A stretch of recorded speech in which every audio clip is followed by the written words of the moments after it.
Hello លោកធាន Hello លោកធានស្រស់ស្អាត Hello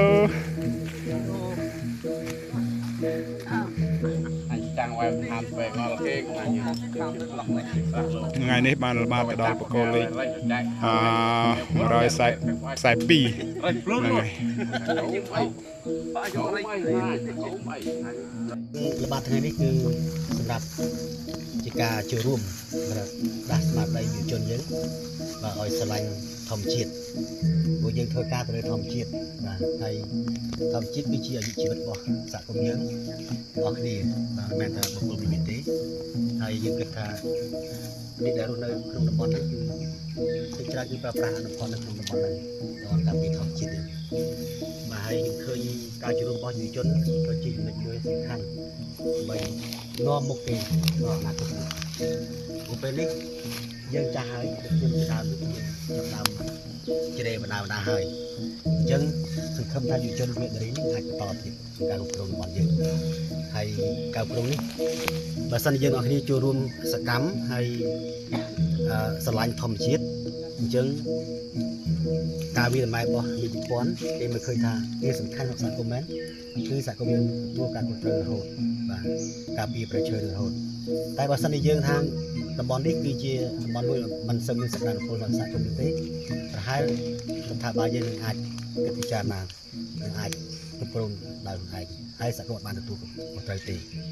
បាទអញ្ចឹងសង្ឃឹមថាយើងអ្នកគ្នានឹងសប្បាយចិត្តរីករាយក្នុងការចូលរួមការពារបរិស្ថានយើងអ្នកគ្នាបាទហើយថ្ងៃនេះយើងមានការគ្រប់គ្រងថវិកាពីម្ចាស់ជំនួយNTTEP បាទហើយគាត់គ្រប់គ្រងទៅលើទឹកទេសជាតិយើងនិងម្ហូបអាហារបាយយើងមួយពេលបាទហើយប្រហែលមានសាំងម៉ូតូដែរគេគ្រប់គ្រងយើងមកពីភូមិអាចទទួលសាំងម៉ូតូខ្លះដែរសម្រាប់ធ្វើសកម្មភាពល្បាតនេះបាទនេះជាជំហានទី1ដែលយើងសុំលុយពីម្ចាស់ជំនួយគេឲ្យយើងគេសាក់បងបើសិនជាយើងលើកមើលឃើញថាយើងធ្វើការល្អហើយសកម្មជួយរួមអ្នកគ្នាប្រហែលគេនឹងគ្រប់គ្រងយើងបន្តទៅបាទក្នុងសកម្មភាពហ្នឹងបាទហើយមានសកម្មភាពផ្សេងទៀតដែលយើងប្រជុំជាមួយសហគមន៍ទីតងការពង្រឹងការការពារបរិស្ថានបាទអញ្ចឹងការនិយាយរបស់យើងគ្មានអ្វីក្រៅពីការការពារបរិស្ថានទេអានឹងភូមិឃុំសុវត្ថិភាពដោយយ៉ាក់ឡោមយើងនេះយើងបានគ្រប់គ្រងទៅលើវិជាកាពីផងដែរទីតងនឹងសាំងម៉ូតូល្បាតរបស់វិជាកាពីបាទហើយនឹងអាចជាទឹកអីដែលយើងដល់ជូនក្នុងមួយខែហ្នឹង30,000 រៀលបាទនេះសម្រាប់វិជាកាពីតែខ្ញុំមិនដឹងថា យើងគឺខ្លះដែលអនុវត្តខ្លាំងហើយក៏បានទទួលថាការហ្នឹងដែលបានអនុវត្តថាបានទទួលទេទៅតាមទីដឹងអញ្ចឹងនៅទាំងអស់នេះហើយដែលជាការរួមចំណែកមួយដែលទទួលបានអនុផលពីប្រៃឈើនេះយើងជួយគុំគង់សុខភាពនេះដែរហើយមិនត្រឹមប៉ុណ្្នឹងទេយើងជួយទាក់ទងទៅនឹងនិភូមិយើងគាត់ទទួលមរណភាពក៏យើងជួយជាថវិកាដល់លេខទៅគាត់ក៏បាន40ម៉ឺនរៀលដែរក្នុងម្នាក់បាទអញ្ចឹងទីតងស្ត្រីខ្លះឬក៏គ្រួសារដែលមានវិបត្តិដូចជាភ្លើងឆេះនេះមុនក៏យើងបានចូលរួម40ម៉ឺនរៀលដែរយើងចូលរួមមួយគាត់អាចទៅទិញសម្ភារៈប្រើប្រាស់ក្នុងគ្រួសារគាត់បាទអានេះជាផ្នែកមួយថាបរិស្ថាននេះគឺសំខាន់ក្នុងសហគមន៍យើងព្រោះយើងជួយគ្រប់ច្រកបាទហើយខ្ញុំសង្ឃឹមថាយើងទាំងអស់គ្នានឹងខុសផលទាំងអស់គ្នាដើម្បីការពារតំបន់ធម្មជាតិរបស់យើងព្រោះខ្ញុំចាស់ហើយខ្ញុំមិនអាចទៅនៅនឹងរហូតទេអាចជាសម្រាប់ឲ្យក្មេងៗមួយក្រោយបន្តពីខ្ញុំទៀតហើយយើងចាស់ទុំយើងគ្រប់គ្រងយុវជនយើងទាំងអស់គ្នាដើម្បីការពារបរិស្ថាននេះបាទអញ្ចឹងខ្ញុំសង្ឃឹមថានៅពេលដែលយើងបានទទួលព័ត៌មានថាសហគមន៍យើងឡើងអញ្ជើញដើម្បីធ្វើកិច្ចប្រជុំឬក៏ទស្សនកិច្ចទៅណាមួយក៏យើងសូមបើកចិត្តទ្រង់ទលាចូលរួមទាំងអស់គ្នា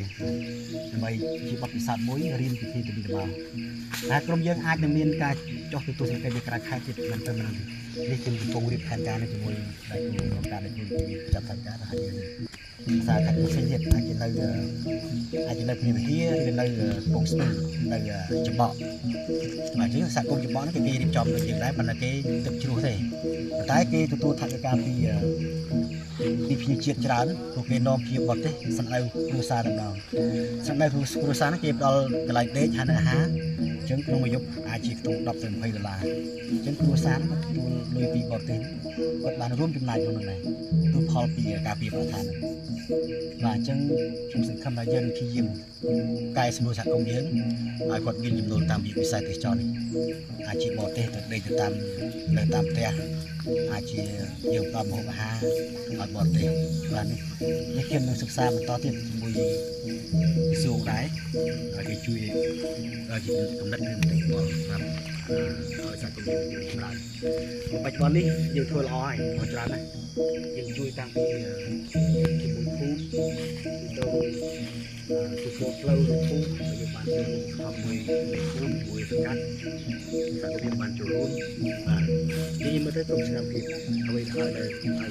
ធ្វើការអភិវឌ្ឍសហគមន៍យើងបាទយើងដើរក្នុងព្រៃចឹងតែយើងឃើញថាតំបន់របស់យើងនេះមានសារៈសំខាន់ឬទេសម្រាប់ក្រុមយើងសម្រាប់យើងដើរចាមានអូខេ good ចុះយើងមានអារម្មណ៍មិនដែរគេអៀនមើលគេអៀនកំមមានអារម្មណ៍មិនដែរមានអារម្មណ៍ថាខត់ផងមានវាពីប្រទេសនោះសូមជួយសួរទៅដល់គណៈកម្មការបឹងនិងបងប្អូនយើងទាំងអស់ជាមួយនឹងបងនគរបាលហើយថ្ងៃនេះផងដែរពួកខ្ញុំទាំងអស់គ្នាបានទៅដើរល្បាតព្រៃចា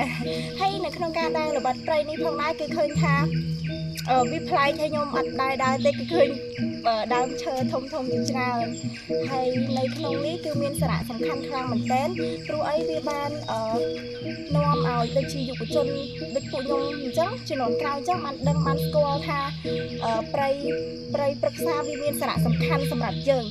ចាហើយមិញហ្នឹងក៏បានឃើញជាមួយនឹងព្រំប្រទល់បឹងយើងផងដែរហើយអត់មានអីទេជាចុងក្រោយហ្នឹងសូមឲ្យយើងទាំងអស់គ្នាជួយថែរក្សាចានៅព្រៃឈើឬក៏វប្បធម៌យើងទាំងអស់គ្នាជំរាបសួរដល់គណៈកម្មការបឹងក៏ដូចជាបងប្អូនគូបាលខ្ញុំបាទឈ្មោះកេវបូរីជាយុវជននៅភូមិសិលខ្ញុំពិតជាមានភាពសប្បាយរីកខ្លាំងណាស់ដែលបានចូលរួមក្នុងការដើរបាត់ព្រៃជាមួយនឹងគណៈកម្មការបឹងនៅក្នុងនោះផងដែរខ្ញុំបានឃើញនៅបកគោលព្រំនៅក្នុងបឹងដូចជាព្រៃព្រឹក្សាដ៏ស្រស់ស្អាតការវាពិតជាមានសារៈសំខាន់ណាស់ព្រៃឈើសម្រាប់ជីវជីវិតរបស់យើងក៏ដូចជាសត្វព្រៃកាលណាបើអត់មានព្រៃឈើទេធ្វើឲ្យបាត់បង់នៅជំរំសត្វព្រៃណាមួយទៀតព្រៃឈើធ្វើឲ្យទាក់ទាញនៅភ្ញៀវទេសចរដែលបានមកលេងនៅក្នុងបឹង បងមានអារម្មណ៍យ៉ាងម៉េចចំពោះការដែលល្បាតជាសហគមន៍បែបនេះ យើងដើរបានជាមានអារម្មណ៍សប្បាយចិត្តហើយលំហែកាយផងហើយសប្បាយចិត្តដោយសារយើងមើលថែរក្សាព្រៃឈើយើងបាទ អូខេហ្នឹងហើយបងតើថ្ងៃក្រោយបងអាចចង់ដែរកំសាន្តទៀតទេ ថ្ងៃក្រោយយើងអាចយើងដើរបន្តទៀតដើម្បីការពារព្រៃឈើ បាទបងបាទអរគុណច្រើនបងនេះប៉ុសតើបងមានអារម្មណ៍យ៉ាងម៉េចដែរចំពោះការដើរល្បាត ដើរល្បាតហ្នឹងល្អយើងដើរល្បាតហ្នឹងគឺទប់ស្កាត់ហើយការពារ បាទ ចូលមកកាប់ព្រៃឈើហើយ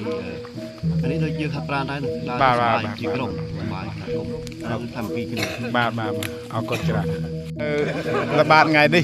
តើពូមានអារម្មណ៍យ៉ាងម៉េចដែរលោកមេភូមិលពោ បាទខ្ញុំថ្ងៃនេះសប្បាយខ្ញុំបីដើរមើលត្រួតពិនិត្យតាមព្រំផ្ទាល់ ហ្នឹងហើយមាន ជាពលរដ្ឋហើយនឹងជាសហគមន៍ អូខេ បាទល្អមិនទាន់មានបញ្ហាអត់មានបញ្ហាអីទេ ហើយថ្ងៃក្រោយចង់ដើរទៀតអត់ថ្ងៃក្រោយ ដកក៏ចង់ដកក៏យ៉ាងម៉េចទេណាបើ បាទព្រីទៀកការពារបរិស្ថានគេរកថើមរកសំរំតបជាអមូនកូនឆៅទីពុទ្ធទីកំណត់ជាតិកងក្រាក់ជាឆ្វាយជំនាន់ហៅណាអពីកណេះពពពីកណេះដោដែលមិនអីจึงតងការពារតងរងហែព្រីទៀកមិនចឹងអបប្រមាថថ្ងៃទីផលប្រយោជន៍មកពឹកមកវកមកយ៉ាគេដាក់យ៉ាំលងតៃព្រីជ្រូកនេះហាចាក់ខ្លងចាំងខ្លងរូងខ្លងទៀកចាក់បែទៅគ្លេះអូយទេចាក់ក្រាក់ញងជាឆ្វាប្រមាថថ្ងៃខំប្រឹងការពារចអន់តៃព្រីទៀកវិញអន់ទីកំហែទីកឡាវអន់អែនឹងហែទីកូនតណៅឆោទៅគាត់នឹងហែដាក់ហែលឹមយ៉ាំចអន់ក៏ពូហែឡាវបរទេសបរពេជ្របរចៃកព្រីចអន់បរអមូនកូនឆៅបរពុតបរពៀកូនឆៅការពារដាច់ខាតអន់កពូអូតែព្រីទៀកของព្រីទៀកชนชาติตำบลពិនប្រចាំជ្រុកចំប្រអនឹងហើយដាក់អនលយមបរតិកាបគិនហង Hello នេះគឺកម្មវិធីដើរល្បាតព្រៃរបស់សហគមន៍បឹងយាឡោមបាទថ្ងៃនេះគឺថ្ងៃទី4ខែ5ឆ្នាំ2025នេះជាចំណុចដែលយើងដើរហើយកំពុងសម្រាប់ញ៉ាំបាយថ្ងៃត្រង់បងប្អូនគ្នានៅពេលនេះវេលាម៉ោង11បាទម៉ោង11ហើយបាទថ្ងៃនេះគឺ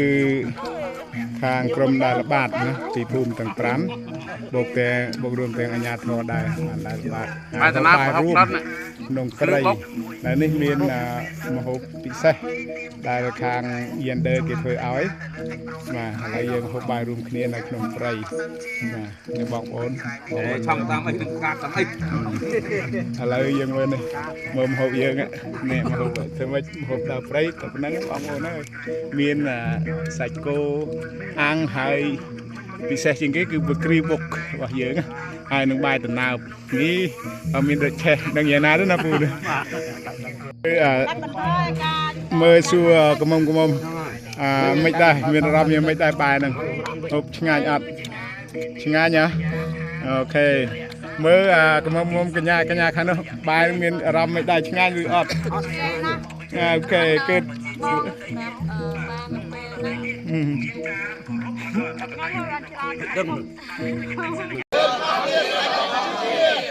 អូខេ